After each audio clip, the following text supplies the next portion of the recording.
Hello, welcome to Big Picture Monday. My name is Cali Black here with all the context you need to totally rock this week's Come Follow Me readings. This week we are studying Mosiah, chapters 18 through 24. There is so much that goes on in these chapters, so excuse me if I'm speaking a little bit faster, because I want to make sure I can fit it all in. Because the coolest part is we've got all these storylines and flashbacks, and even during this reading we're going to create more storylines, and then by the end, it's all gonna be wrapped up in a nice little bow. It's all gonna come together, and I'm like so excited. It's so fun. It's gonna get crazy. It's gonna get even crazier than it's been, and then it will become really easy. And then next week on, we'll just have one timeline and people to follow. It'll be so easy, you guys. Okay, so very quick reminder of where we've been. There was a group of people in Zarahemla who left. They wanted to find the land of Nephi.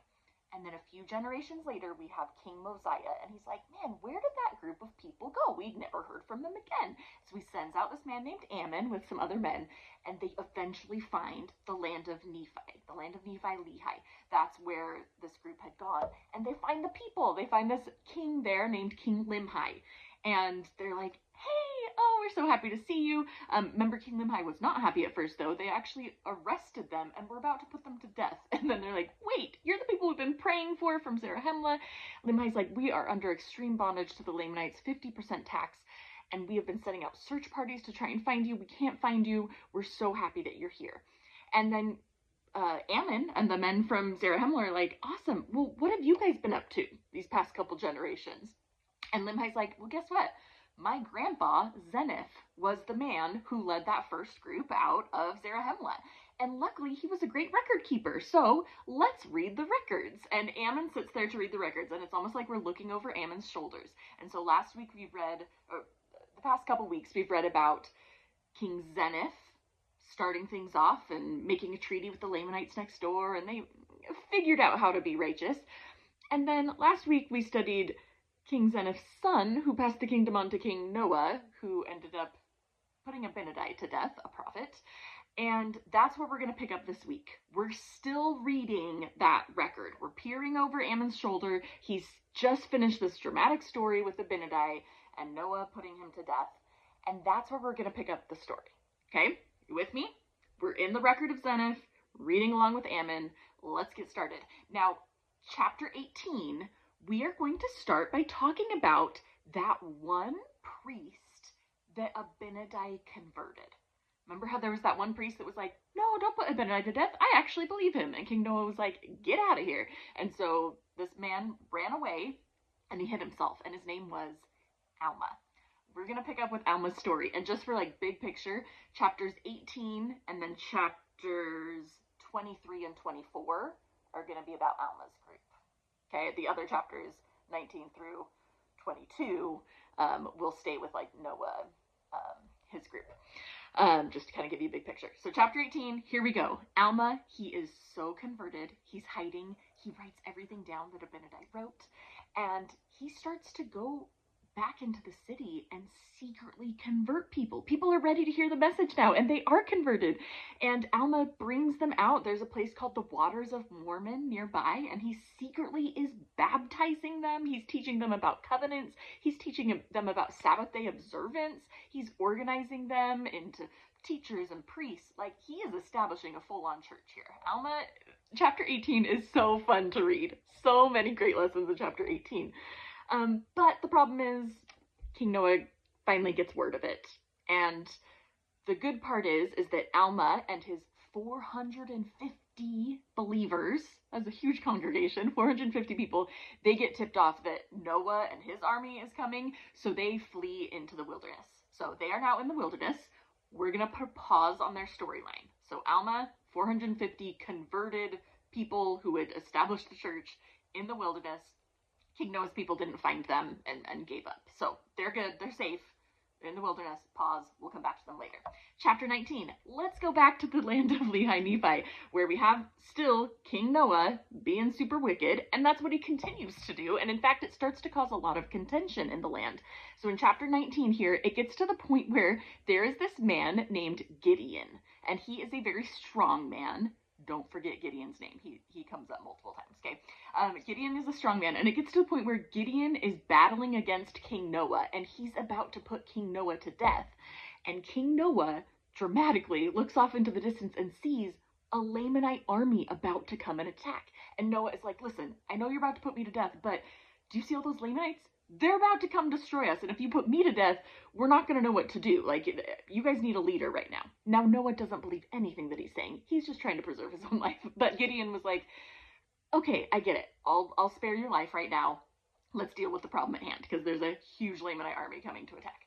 So, King Noah gets all the people together, and what is his strategy? It's to run away. It's to get out of the land. And so he has everyone in the land take all their stuff and start running out of the city. As you might imagine, the Lamanite army starts to catch up. And so Noah turns around and he's like, listen, our women and our children are actually pretty slow. So let's just leave them. And men, let's go run ahead. Let's go save ourselves. And so a lot of the men left the women and children and they run off to go save themselves. Now, there are some men who did stay with the women and children, and as you might imagine, the Lamanite army catches up, but they come up with this plan to use their daughters and put their beautiful daughters on the front line, and that pacifies the Lamanite army's hearts enough. They are still captured, but they are not killed. So they're captured, they just take them back to their land, back to the land of Lehi Nephi, but now they put them under this huge 50% tax. Like, they are under extreme bondage at this point. And, oh yeah, so off in the wilderness, so this group of men, right? This group of men who left their women and children, and that includes, like, King Noah and his very wicked priests who were with him. The men start to be like, you know what? I actually feel a little guilty. Can we go check on our wives and children? And Noah is like, no, they're gone. Let's move on. And the men do not like that answer at all. And so these men take King Noah and they put him to death by fire. And they try and do the same thing to the wicked priests, because the wicked priests are still on Noah's side. Like, they're like, no, we're not going back. But the wicked priests escape. So put a pause on their storyline. Wicked priests running wild in the wilderness. The men decide to go back to the city. They are so grateful to find that the women and children are okay, obviously under extreme bondage. But they also deliver the news. King Noah is no longer in existence, and so King Noah's son, Limhi, becomes the king. Yes, this is King Limhi, the one in, like, the current storyline, who is speaking with Ammon and the rescuers from Zarahemla. Okay, so now we're going to get Limhi's backstory before we meet up with him there. Okay, chapter 20. Let's go back to those wicked priests in the wilderness, okay? Wicked, wicked men. And they decide to kidnap 24 Lamanite women. And when word gets out, the Lamanites are furious. This has crossed a line. Like, you don't just kidnap 24 women. And so the Lamanite army comes with their full power against Limhi and his people, because they don't know who did it. They just know their women were kidnapped. And so they assume it was Limhi and all of his people in the land of Lehi Nephi. So they go with the biggest attack that they can on the land of Limhi's people. And Limhi's people are like, what is going on? But we're going to humble ourselves and pray to the Lord. And they end up being successful. Limhi's people, they humble themselves. They are successful. And it gets to the point where the Lamanite king is wounded in battle. And so they kind of take him in. The battle has stopped for now. And Limhi says to this wounded Lamanite king, why are you coming to battle against us? Like, we've been paying you the 50% tax. We've been doing what we said we would do. And the Lamanite king is like, because you kidnapped 24 women in the wilderness. And Limhi's like, what? We did not do that. That sounds terrible. And who's next to Limhi but our strong man, Gideon? He's kind of his right-hand man there. And Gideon's like, wait a second. There are wicked priests of Noah out in the wilderness. This sounds like something that's on brand for them. The Lamanite king believes this. And so when his army comes to attack again, the Lamanite king goes out on the front lines and is like, you guys, this has been a misunderstanding. It was the wicked priests of Noah. He pacifies them. They're able to leave. Now, chapter 21. Limhi and his people are still in bondage. They actually try and start to fight back against the Lamanites a few times, but they are defeated terribly. They learn how to humble themselves again. And it gets to the point where everyone's just terrified of these wicked priests of Noah. Like, where are they and what are they doing? And it's at this point in time that Limhi's guards find this random group of men outside of the city. So they capture them. These are the priests, right? And they're like, we're going to put them to death. Here we go. And Limhi's like, okay, who are you guys? It's Ammon and the people from Zarahemla. That's where the misunderstanding happened. Limhi then becomes so happy because they've been trying to find the land of Zarahemla. They knew they needed rescuing. They've been sending out search parties. They found those 24 gold plates that we know belong to the Jaredites that will become the Book of Ether. And everyone's super happy. And the people of Limhi are like, we want to be baptized. We want to like form a church. And Ammon says, we can't do that yet. We don't have the proper authority yet. Let's focus on getting out of here. How do we escape? Because even though Ammon and people were there, how do you still get out of there and escape the Lamanite oppression to get to Zarahemla? That's what we're going to figure out. Moving on to chapter 22, they start to brainstorm ideas. And Gideon, good old strong Gideon, comes up with this idea, and everyone's on board with it. And so they deliver some wine to all of the Lamanite guards, a bounteous amount, and the Lamanite guards drink in excess. They all fall asleep, and in the night, everyone grabs all their stuff, and they leave. And Ammon's men lead them to Zarahemla. They make it to Zarahemla. Of course, the Lamanites, when they wake up, they start pursuing, but after 2 days, they get lost. I don't know what the land looked like between the land of Lehi, Nephi, and Zarahemla, but clearly it was a crazy terrain because no one could find each other there. Or it took them like a really long time to find each other. I'm very curious to find out what exactly that looked like.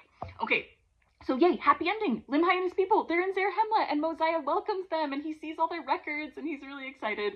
Happy ending, tying up that storyline there. They're in Zarahemla. Good to go. Okay, chapter 23. Let's talk about Alma and his righteous people in the wilderness. They wander for 8 days, and they decide to establish a land. They come to this land that they called Helam, and they build a city. Like, they are industrious, they are getting going, all good to go. And a random Lamanite army, not related to anything we've talked about, a random Lamanite army finds them and basically is like, listen, either like surrender to us or we'll kill you. And Alma's like, all right, guess we're surrendering. So they're under like very minor Lamanite oppression, but it seems like Alma and his people can still do what they need to do. Like, they're ordaining priests and teachers and all that kind of stuff. So things aren't too bad. Now, remember that Lamanite army, though, that was in pursuit of Limhi's people that got lost after 2 days? Well, on their way back, because clearly they got lost again, they find this random group of men who all happen to have Lamanite wives. It's the wicked priests. They run into the wicked priests. However, these men use their Lamanite wives to get on the good side of this Lamanite army, and they decide to kind of take them in. The main wicked priest, his name was Amulon. That's the name of the area they were living in. And so they're like, let's go find the land of Nephi. And they're all marching together. And they run into the land of Helam, where Alma and his people are. And they say, show us where the land of Nephi is. And Alma's like, it's over there. And they're like, actually, just kidding. We're going to conquer you instead. And they place Amulon, the very wicked priest, in charge of that land in Helam. And he has huge restrictions on those people of Alma there in the city. They're not even allowed to pray. And so they have to start praying in their hearts. Chapter 24, we learn that all the priests of Noah actually gain great favor with the Lamanite king, which is so ironic because they're the ones who kidnapped the women in the first place. But anyways, since these priests have Nephite heritage, they start to teach all the Lamanites the language of the Nephites and some of their culture and traditions. And the Lamanites actually start treating each other very well, but they just don't treat the Nephites well. They are not to that point. All right, gets to the point where Amulon says, you guys can't even pray, you have to be silent. And so Alma and his people start to pray silently in their hearts that they can be delivered from this crazy oppression. And the Lord says, Alma, it's happening. Get everyone ready. The miracle's going to happen tonight. And the Lord causes a deep sleep to come on those Lamanite guards. Everyone in with Alma grabs their stuff. They escape, and they make it to Zarahemla. There we go! All the storylines wrapped up. Everyone has made it to Zarahemla.